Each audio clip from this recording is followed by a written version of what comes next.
Okay, show don't tell part 4. Now we're going to talk about how we actually prove the value of what we just did in our care. So up until this point, we've had a patient who's come in, we've linked their felt symptoms with cognitive information, a bit of a visual and some verbal explanation of what's going on. So visual, auditory and kinesthetic learning is happening there.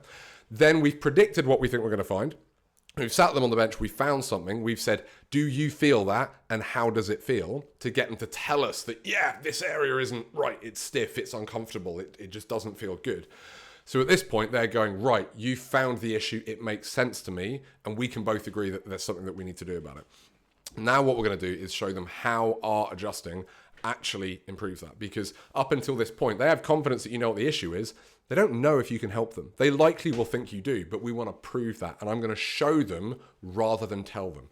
So after the report of findings, we'll explain what we're going to do. You can get the model out. I've shown them again. This area doesn't move. It doesn't wiggle. It's really stiff. We want to get that freed up so it can move normally again.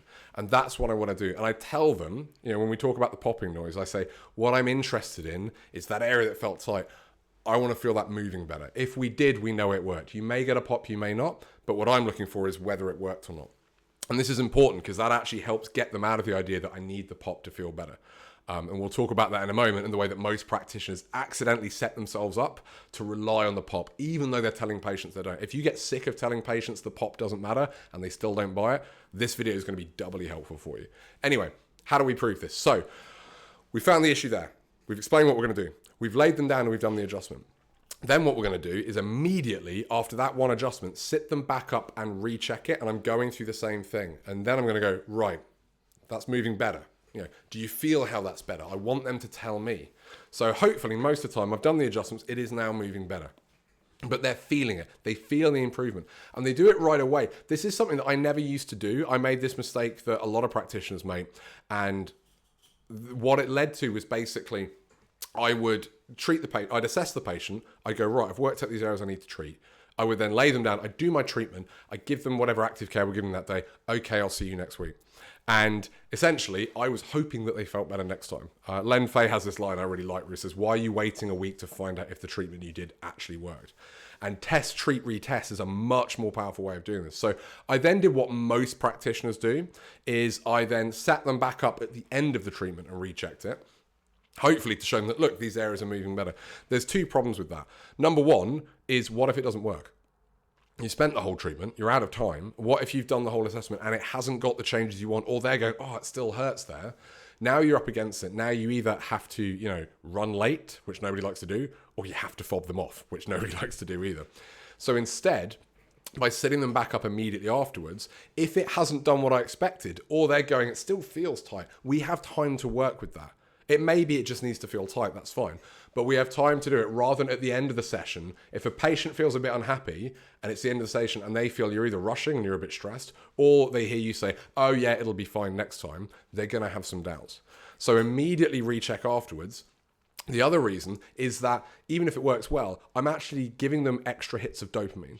What you really want with patients, if you want them to really feel the value in your care, is they want to associate your treatment with a sense of progress. They want to feel like when they see you, things are getting better. And if you sit them up at the end and things feel better, good, you've given them a hit of dopamine. But wouldn't it be great if you could give them multiple ones? So it's a bit of a quirk of human psychology. If I assess somebody and I find, okay, their upper cervicals, their CT and their TL junction are all jammed up. So there's 3 areas I want to adjust. One assessment, lay them down, do all the adjustments, sit them back up and reassess, and everything feels better. They're going to go, oh, great, it all feels better. But that's one hit of dopamine. That is one experience of progress. Instead, if I adjust the TL, sit them back up, oh, that feels better. Lay them back down, adjust the CT, sit them back up, oh, that feels better. Do it again for the upper cervical. Now, with the same amount of work, those are 3 hits of dopamine. The patient gets a much more of a feeling of progress because I'm showing them along the way rather than at the end of the session. And that sense of progress is really important because it gives them hope. It builds trust in you and it gives them hope they're going to get better. And that will even improve things like they're more likely to do the things you advise them to do because you've proved how good you are. They can really trust your advice and they feel like it's working, so they're more motivated. If they're not sure it's working, they're going to be less likely to do things to help it. It's annoying, but that's human psychology. So test, treat, retest. Again, you don't have to use motion palpation, but I really recommend it. Do that after every adjustment. They're going to get multiple experiences in one session of it actually feeling better. And you don't have this kind of chasing the click thing there, because I tell them, I go, good, that's moving better. That's what I want to feel. If they hear a click or not, it doesn't matter. And I have multiple times to show them the difference rather than just telling them, I know you think you need a click. It turns out you don't. So that test, treat, retest, I do this in every single visit. It is much, much more powerful because now they have multiple feelings of progress and I have time to reassess and change. The other thing is it's so much more fun because I'm using my brain constantly. I'm problem solving, I'm playing a detective, and we're working through the progress.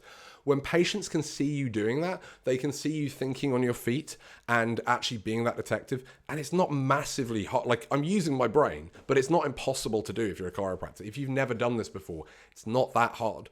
But they actually really like that. And I find the time goes quicker, my days fly by, I have way more fun because I'm doing something that's cognitively engaging rather than, in all honesty, if I find some problems and I go, right, I'm going to spend the next 10 minutes just treating them, that's not engaging my brain. That's where things start to feel a bit rote. They start to feel a bit routine. I'm kind of going through the motions. I've had that experience before. So not only does this get better results for your patients, it gets them more engaged. And you don't have to spend as much time verbally educating them because they're feeling it. They're going, yeah. They may not totally understand the nuances of the physiology of what we're doing, but they are understanding that I feel better when I see you. And I do this at every visit, much more fun. So if you don't do that and you don't recheck after each adjustment or after each treatment, do it, recheck it immediately. You're going to get more confidence from your patient. You're going to give them more hope. They're going to get more hits of dopamine. It's going to be more fun for you. So give that a try. The next video, what I'm going to talk about is the most common way that most practitioners, especially in the evidence-based world, completely undermine this approach. You can do all of this, but the way you start the next visit could completely ruin it. I'll talk about a very, very common mistake that people don't realize they're making and how to completely avoid it and build even more trust. So stick around. There'll be another video coming next in the next day or two.